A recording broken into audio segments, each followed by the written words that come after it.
Good. And welcome back to yourself. Good to see you in good health. Thank you. Deputy Howland.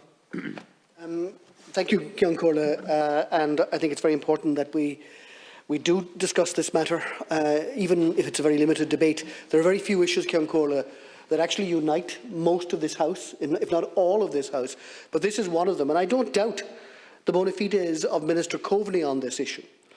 But I want, in the few minutes I have, to deal with three specific issues. I want to add my voice, firstly, to the issue that is now current and immediate, and that is Israel's designation of 6 Palestinian NGOs as terrorist organisations. That is a clear and absolute assault on democratic norms of accountability and human rights monitoring. No democratic nation, no nation that presents itself to be fully democratic, can be allowed to simply extinguish human rights bodies from existing within their territories. And the impact of this is immediate.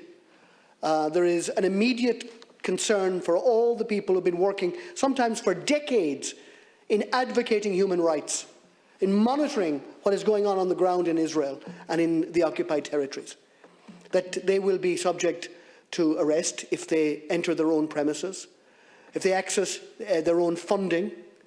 So the whole idea is to stop them functioning as human rights organisations. Even totalitarian regimes haven't resorted to that. The idea is that if you extinguish the eyes of the people of the world, that somehow what is going on in Israel and in the occupied territories will not be noticed. And that really is a brazen act that we need to respond to. The second point I want to make is in relation to the ongoing occupation and annexation of Palestinian land. I must make it clear, I think we must make it clear, to the State of Israel. It has abandoned, and I listened to the Minister's words very carefully, it has abandoned the two-state solution. Because there can be no two-state solution if the viability of the State of Palestine is eroded through occupation and eviction.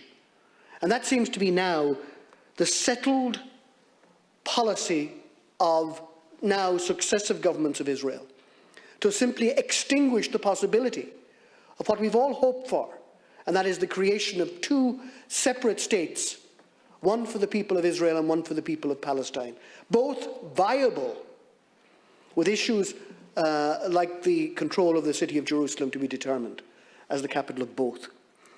So the Minister's statement is very welcome, but it charts still a course that is demonstrably being undermined as we speak, day in, day out, by the official actions of the government of Israel. And the final thing I want to say in my last minute and a half is in relation to what we must do now, because we have to really stop coming in here and having endless statements. We have to do something. And I am taken by the actions of the Belgian government, where they have now set out a formula of dealing with it, dealing with bilateral agreements, that further treaties between Belgium and Israel will contain the EU's territorial clause stipulating that they must not apply to territories brought under Israeli control since 1967, on customs and on trade and on databases, to apply in very strict terms our policy in relation to the illegality of the occupation of Palestinian territories, not only in recent days but over recent decades.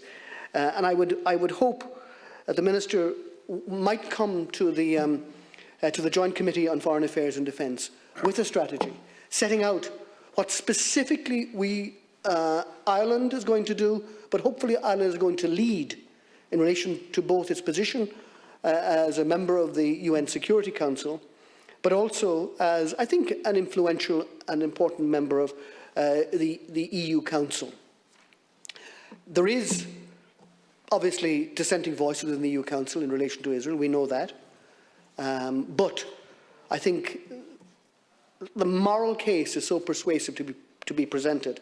It falls to countries like Ireland to make that moral case before the court of European public opinion and before the international public opinion of the United Nations, so that we can, before it is too late, Ceann Comhairle, stop the disintegration of the possibility of a long-term peaceful two-state solution.